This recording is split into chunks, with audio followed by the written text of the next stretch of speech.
Carefully. Так, к сожалению, в этом задании нам не нужна была инструкция, но когда вы будете обучать студентов, всегда говорите им читать инструкции, если они сдают компьютерный тест. Задание в компьютерном тесте отличается. Mostly we're going to touch upon IELTS and CP, but believe me, those principles are applicable to pretty much any exam that you're going to prepare for.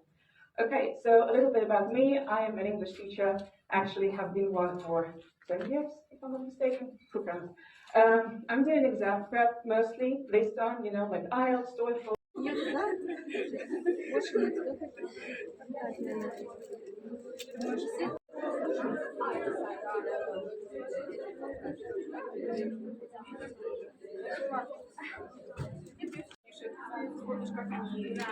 Интересно, столько английского учителя России?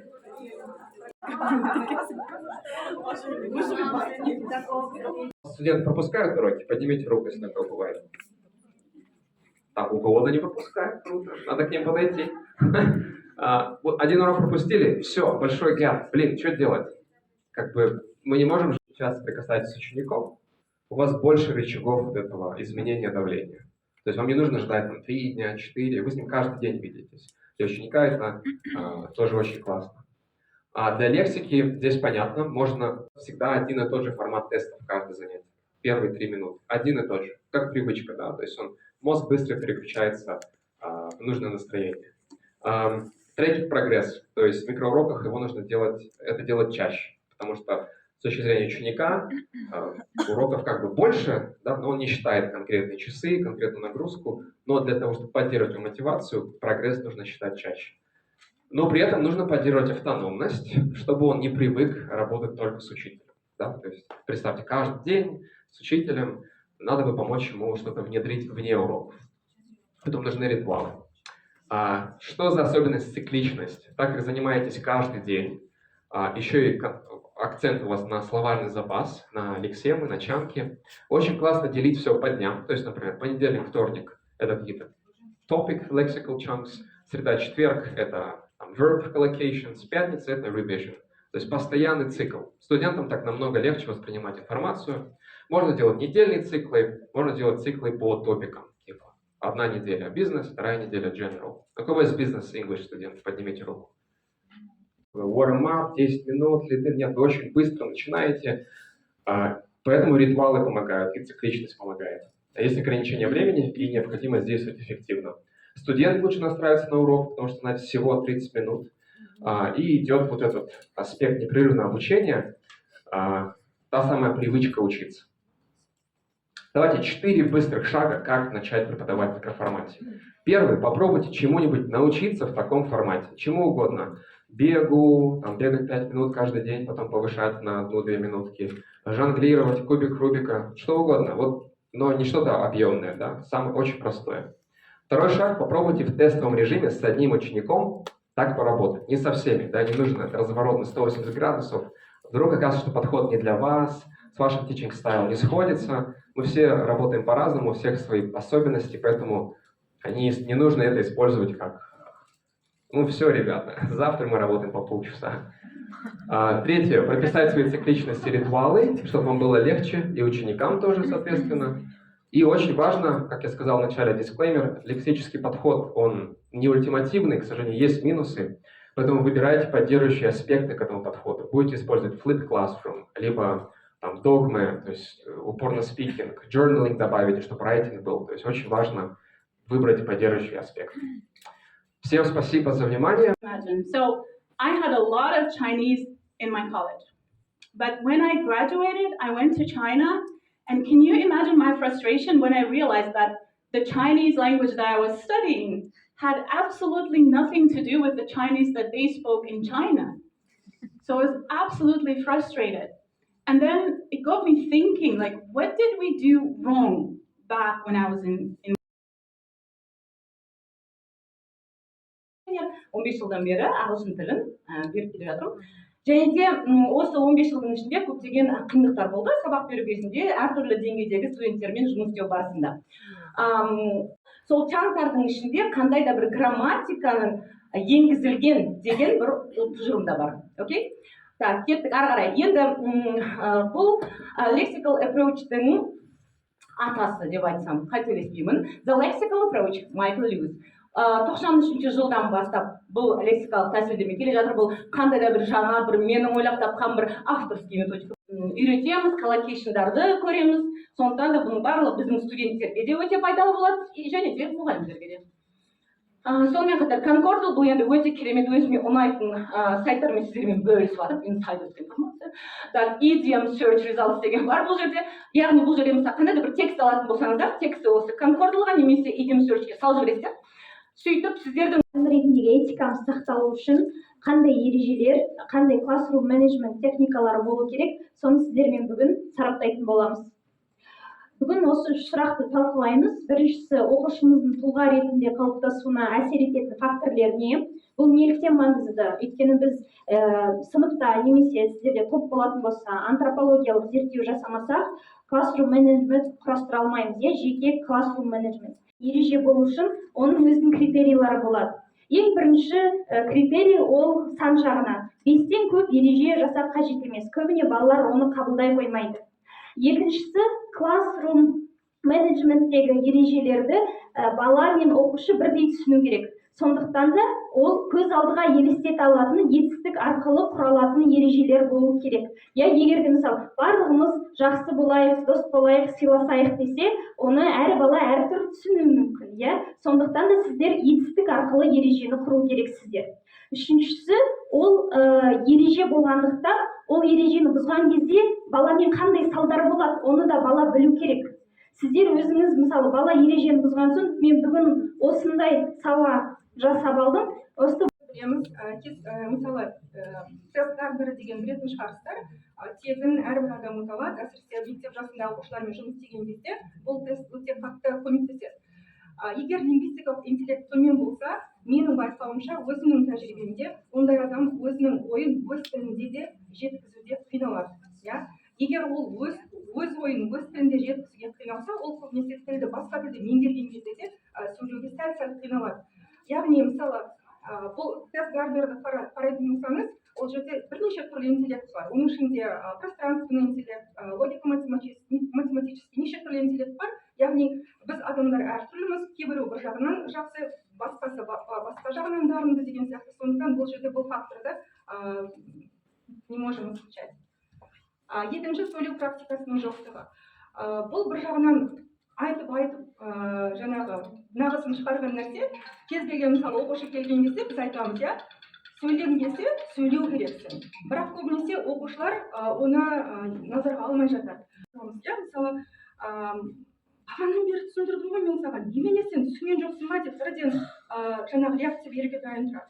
Яғни, мына стимулдан реакцияға дейінгі уақыт неғұрлым ұзағырақ болса, сіздің эмоциялық интеллект соғұрлым жоғары деген сөз.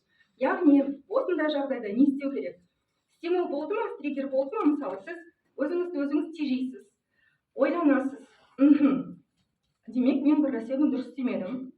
Бұл бала кішкене андай шығармашылығы бар бала шығар, алаңдап кеткен шығар, ойланған шығар, оның кінәсі емес. Бұл жерде жаңа Құралай ханым айтып кеткені, қауіпсіз орта болу керек, academically safe environment. Егер ол және біздің жалпы бүкіл мұғалімнің ең бірінші постулаты, егер сіздің классыңызда, сіздің сабағыңызда бір оқушы жаңағыдай қымсынса, бір нәрсе сұрауға, демек сіздің классыңыз academically safe емес. Көрдіңіз ба? Сондықтан да соның барлығын ойланып, түсініп, одан кейін таңдау жасайсыз. Осындай жағдайда мен қандай реакция беруім керек? Содан кейін реакция бересіз. Осы стимулдан реакцияға дейінгі неғұрлым ұзақ болса, сіздің эмоциялық интеллект соғұрлым жоғары болады деген сөз. Оқу процесінде эмоциялық интеллект қалай жүзеге асады? Көбінесе коммуникация. Коммуникацияда, мысалы, енді түсінікті нәрсе. Сіз класстың ішінде біріншіден мұғаліммен қарым-қатынаста боласыз, екіншіден басқа оқушылармен. Көбінесе енді басқа бір мысал алайық.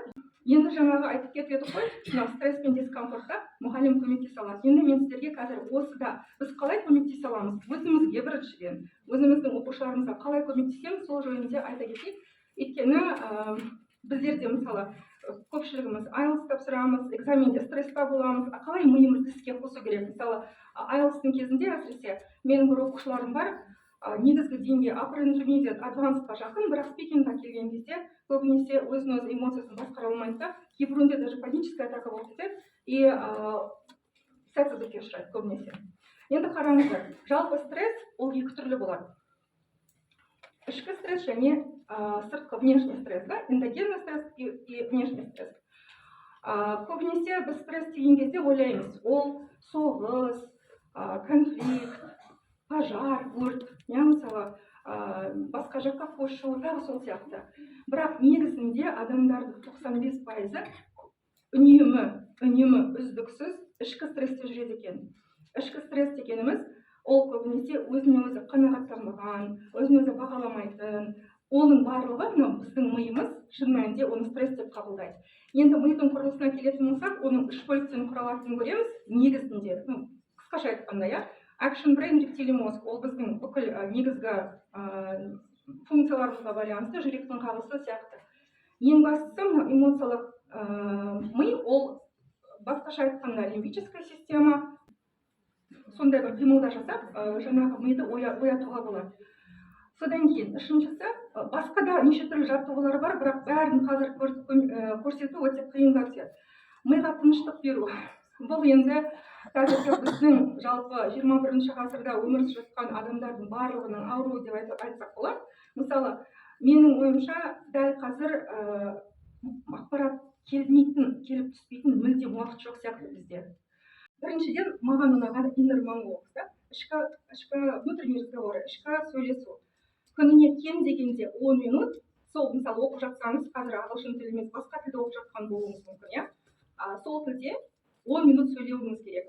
Бұл жерде не туралы сөйлеймін десеңіз, жай ғана сөздігіңізді ашып, бір-екі сөзді көріп, таңдап, сол сөздің айналасында контекст құрып, өрбітіп, сол жөнінде сөйлесуге болады. Бұл жерде как раз лексический подход жұмыс істейді, яғни ол сөзді контекстін табасыз, оны арқарай солай өрбітесіз. Shadowing. Ол да сол 10 минутқа оп-оңай жасалатын нәрсе. Егер inner monologue қиналып жатсаңыз, настроениеңіз болмаса, shadowing жасауға болады. Мысалы, YouTube-тан видеоны табасыз, өзіңізге келетін. Спикер айтады, пауза қоясыз, қайталайсыз. Спикер, пауза, қайталайсыз. И солай қайталау арқылы сіз бұл жерде нені үйренесіз? Мимикинг дейді ғой, жаңағы еліктеу. Сол интонациясына, акцентіне, қалай сөйлейтініне, және анау автордың қолданатын. And I was so shocked, like, what are you on about, guys? They said with real practice, spacing, metacognition, interleaving, and but still I decided to download the book. Жан академиясының негізін қалаушымын, өзімнің ағылшын онлайн платформам бар. Қазір сабақ бермеймін, сабақтың барлығы платформада. Үлкен командам бар. Сата сертификатына ие ағылшын маманымын. Ағылшын тілін 150 миллион оборотқа шығарған кәсіпкермін. Және тіл мамандарына өз курсын ашып үйрететін наставникпін. Қазір тіл мамандарына өзінің курсын жүйелеп, онлайн Instagram арқылы табысқа шығу жолдарын үйретемін. Я? Демек бізге ақша, біз білім берген үшін біз ақша аламыз. Енді оны масштабқа шығару үшін сізге инфо кәсіпкер болу керек. Енді бұрынғыдай кабинетте отырып сабақ беретін қазіргі заманда қалды. Я түсінем, офлайн бір точка ашып сабақ берсеңіз болады кабинетте, бірақ оның өзінің лимиттері бар. Егер масштабқа шыққыңыз келсе, онда онлайнға шығу керек. 2019-ның басы мен ең алғаш онлайнға шығардың алдында Лондонда тұратын бір өте жақсы беделді кісінің консультациясында. Яғни сізге кәсіп бастау үшін ең бірінші қатты бір қызығушылық болу керек, махаббат болу керек ісіңізге деген. Мысалы, ағылшын тілін жақсы көресіз ба? Ұнайды ма сабақ берген? Ондай болса, сізде passion бар. Сіз оны жасауға дайынсыз. Енді екінші compassion, яғни сіздің халықтың қажеттілігін түсінуіңіз керек. Халыққа не керек? Сіздің аудиторияңызға не керек? Себебі жүрекке салады дейді. Орысша айтамыз, слушай свою интуицию дейміз. Себебі егер бізге жалпы идеялар, неше түрлі жаңа идеялардың барлығы қалауларымыз, мақсаттарымыз, армандарымыз ол жүрекке келеді. Енді демек біздің жүрегіміз бизнес ашқысы келіп жатыр. Өзінің эксперттілігін кәсіпке айналдырып, үлкен миллион табысқа шыққысы келіп жатыр. Біз шектейміз өзімізді. әйтпесе космосқа ұшуды да мына телефон, гаджет, машинаның барлығын адам жасады. Шектеу жоқ, шектеу ол сіздің миыңызда.